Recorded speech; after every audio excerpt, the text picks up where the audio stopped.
Vous savez quelle est la plus grande difficulté d'un investisseur débutant? C'est de ne pas savoir par quel type de bien commencer. Salut les investisseurs intelligents, c'est un véritable plaisir pour moi de vous retrouver dans cette nouvelle vidéo dans laquelle on va voir quels sont les types de biens idéaux pour commencer à investir. C'est une vidéo que je fais consécutivement à la lecture de très nombreux commentaires que vous m'avez postés sous les vidéos de ma chaîne YouTube. Et en fait, je m'aperçois de quoi? Je m'aperçois que certains veulent faire un T4, d'autres veulent faire un immeuble de rapport, d'autres veulent commencer par un studio ou un T2, un T3. On va voir quels sont les avantages et les inconvénients de chacun. Et en fonction de ceci, en fonction de votre profil investisseur, en fonction de votre vision long terme, quel est le bien idéal pour commencer? On va commencer par le studio. Quel est l'avantage principal du studio? Eh bien, c'est que les studios sont les biens immobiliers les moins chers. Ils sont les plus chers si on regarde le prix au mètre carré, mais vu qu'il y a peu de mètres carrés, eh bien, c'est un bien immobilier que l'immense majorité des investisseurs ou des propriétaires peuvent s'offrir parce que un studio, ça peut commencer à 40 000, 50 000 euros, aller jusqu'à bien sûr 200, 300 000 euros en fonction de l'emplacement. Mais un studio, ça part de 9 mètres carrés, ça va environ vers 16, 18, 20 mètres carrés. Après, on va plutôt passer sur le T1 bis ou le T2 et ensuite après le T3. Mais voilà, c'est un bien immobilier qui est très largement répandu, qui n'est pas très cher, donc qui est soumis à très très forte concurrence, ce qui fait malheureusement qu'il n'est pas du tout négociable parce que beaucoup de gens peuvent se l'offrir, donc il y a beaucoup plus de concurrence. En revanche, ça s'achète vite et ça se revend vite parce que beaucoup de gens pourront se l'offrir également le jour où vous le vendrez. Le studio se prête très très bien à la location courte durée qui est très rentable dans beaucoup de villes ou à la location classique, meublé principalement. Les gens qui viennent vivre dans un studio viennent pour une courte durée. Alors, ils viennent soit pour 2-3 jours, soit pour 2-3 ans si c'est un étudiant, mais les personnes n'ont pas vocation à passer leur vie dans un studio. On connaît tous quelqu'un qui a vécu 10, 15 ou 20 ans dans un studio, mais ce n'est pas ce dont aspire la majorité des gens. Les gens qui viennent dans un studio, c'est pour faire 1 an, 2 ans, 3 ans, grand maximum. Donc, vous allez également avoir un turnover assez important dans un studio, ce qui en fait également un deuxième inconvénient. Moi, personnellement, je n'achète pas de studio. Les studios que je possède étaient vendus avec des immeubles de rapport que j'ai achetés en totalité. Ensuite, il y a le T2 et le T3. Le T2 et le T3, ce qui est intéressant avec ce type d'appartements-là, c'est qu'ils sont encore plus largement répandus que des studios. Et donc, ce qui est pas mal, c'est que vous allez avoir des personnes qui vont être là pour des durées assez longues, en moyenne 60 mois, ce qui fait 5 ans. Vous pouvez le louer aussi bien en nu qu'en meublé. Et donc, ce qui en fait un intérêt important, c'est que comme il y a beaucoup de gens qui peuvent se l'offrir, mais qu'il y a en même temps beaucoup d'offres sur le marché, ça en fait des biens qui sont plus ou moins négociables en fonction de la localité où il se situe. Et donc, moi, j'aime bien le T2 et le T3, franchement. Et si vous commencez à investir en immobilier, je vous recommande de commencer par un T2 ou un T3 meublé, pourquoi pas, pour bénéficier d'une meilleure fiscalité et d'un contexte fiscal donc plus avantageux avec notamment le LMNP réel. Et donc, ce qui va se passer, c'est que vous allez avoir assez peu de turnover, vous allez avoir un pic au niveau de la rentabilité et vous allez avoir une location qui est classique, qui est vraiment très très bien pour commencer. T2 et T3, vous allez avoir une bonne rentabilité, mais vous ne pourrez pas avoir de très très grande rentabilité, sauf si vous optimisez la location. C'est-à-dire que vous pouvez le louer en location classique pendant l'année et le louer en location courte durée pendant la période hivernale ou estivale en fonction de la zone géographique dans laquelle vous êtes. Donc voilà un moyen parmi tant d'autres qui existent pour améliorer la rentabilité de votre opération, mais ce n'est pas non plus le bien idéal. Pour moi, j'aime beaucoup par exemple le T4. Le T4, c'est quoi? C'est une cuisine avec un salon, par exemple cuisine américaine, avec 3 chambres bien séparées. Et ça, qu'est-ce qu'on peut en faire? On peut en faire une colocation, on peut en faire une location courte durée avec plusieurs chambres louées séparément. On peut en faire un appartement qui est loué en nu. Alors ça, en général, c'est là où il y aura le moins de rentabilité.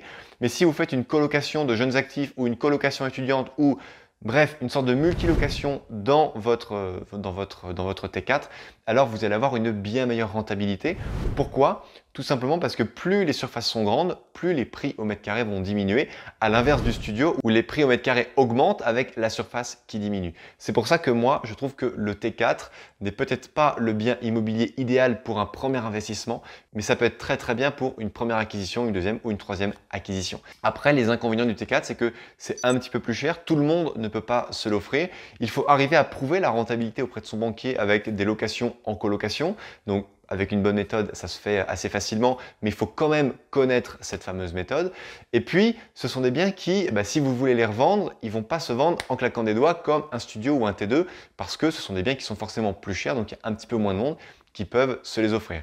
Mais vraiment, gardez bien ça en tête pour une deuxième ou une troisième acquisition. Acheter un T4 loué en colocation ou en multilocation ou en location moyenne durée, ça peut être vraiment, vraiment parfait et surtout pas forcément qu'à des étudiants. Visez principalement les jeunes actifs qui sont vraiment une population souvent plus respectueuse, qui gagnent leur vie, qui ne sont plus chez papa-maman. Enfin voilà, il y a pas mal de vertus à préférer les locataires de type jeunes actifs que les locataires de type étudiants. Enfin, vous avez un produit que vous adorez, je pense, ce sont les immeubles de rapport. Oui, les immeubles de rapport sont des biens typiquement faits pour les investisseurs. Ce sont ceux qui vont coûter les plus chers, mais qui vont aussi générer le plus de rentabilité, le plus de cash flow. Et d'ailleurs, je ne peux que vous encourager à télécharger ci-dessous le calculateur des investisseurs intelligents pour justement arriver à bien estimer la rentabilité de votre studio T2, T4, T3, même place de parking ou immeuble de rapport. Cependant, immeuble de rapport, attention, je vous recommande d'avoir déjà une première expérience réussie dans le domaine de l'immobilier locatif pour vous lancer dans un immeuble de rapport. Pourquoi? Parce que si vous avez un problème au niveau de la toiture, eh bien, il n'y a pas de copropriété. Donc, vous êtes seul maître à bord. Et s'il y a 40 000 € de frais de rénovation de toiture à payer, ça va être de votre poche entièrement. Ça n'est pas à diviser en tantièmes, à se répartir avec les autres copropriétaires. Également, si vous avez des infiltrations dans une cave, ça va être à vous tout seul de le faire. Si vous avez différents problèmes, vous êtes seul maître à bord, d'où l'importance d'avoir peut-être une aisance financière un peu plus importante pour se lancer dans des immeubles de rapport. Mais voilà, après, l'immeuble de rapport est vraiment très intéressant. Il est également facile à revendre parce que la concurrence des investisseurs est de plus en plus grande et donc vous trouverez un repreneur du moment qu'il est vendu à un prix qui correspond à sa valeur et qui est cohérent avec le marché. Mais l'immeuble de rapport est vraiment un produit phare que vous devez viser. Mais attention, visez-le pour un deuxième ou une troisième acquisition. Et enfin, le petit dernier, ce sont les parkings. Moi, personnellement, je n'aime pas trop les parkings parce que si vous voulez devenir libre financièrement ou vous générer un second revenu et profiter un peu plus de la vie, il va vous falloir beaucoup de places de parking. Parce que si vous avez une place de parking que vous louez 100 € et que vous avez 40 € de cash flow mensuel sur votre place de parking, ce qui est déjà très beau comme rentabilité. Donc déjà, au niveau de la fiscalité, ça va être du foncier réel. Donc vous allez payer beaucoup de fiscalité sur les revenus locatifs que vous allez extraire de votre place de parking. Et si vous voulez viser, je ne sais pas moi, 800 € de cash flow à raison de 40 € par place, ça veut dire qu'il faut 20 places de parking. Ça veut dire que dans un immeuble, 20 places, là, quand j'habitais à Marseille, 20 places, c'était un étage complet de parking en sous-sol. Donc voilà, c'est pas forcément quelque chose d'intéressant. Ça peut être bien pour diversifier. Déjà, je pense que c'est beaucoup mieux plutôt qu'avoir une place de parking, c'est d'avoir un box fermé, sécurisé, parce que là, pour le coup, il y a également beaucoup de demandes. Mais voilà, si vous voulez avoir beaucoup de réussite en immobilier, ce qu'il faut faire, c'est diversifier. Commencez par un T2, après visez un T4, après faites un immeuble de rapport, amusez-vous ou pas avec des places de parking, et puis après réitérez le schéma qui a le mieux marché pour vous, celui avec lequel vous êtes le plus à l'aise. Mais n'oubliez jamais, n'investissez jamais tout dans la même ville, tout dans le même quartier. Essayez un petit peu de diversifier. La diversité en immobilier est mère de sûreté. N'oubliez jamais ça. Vous souhaitez rejoindre le programme d'accompagnement avancé pour réussir tous vos projets immobiliers? Vous êtes prêt à changer de vie et à vous lancer dans l'aventure immobilière? N'attendez plus et déposez votre candidature en cliquant sur le lien qui s'affiche en description de cette vidéo. Renseignez le maximum de détails en répondant à la totalité des questions du formulaire de candidature. Si celle-ci est retenue, vous aurez alors la chance de rejoindre le programme d'accompagnement avancé Patrimoine. On fait la route ensemble. Ciao! Chers amis, cette vidéo est terminée, j'espère qu'elle vous a plu. N'hésitez pas à la liker, à la commenter, à vous abonner à la chaîne si bien sûr ce n'est pas déjà fait ou encore partagez-la si vous pensez qu'elle peut aider un de vos proches ou un membre de votre famille ou un ami à vous qui souhaite, comme vous, investir en immobilier, ça lui fera le plus grand bien. Et surtout n'oubliez pas, crise ou pas crise, on fait la route ensemble. Ciao!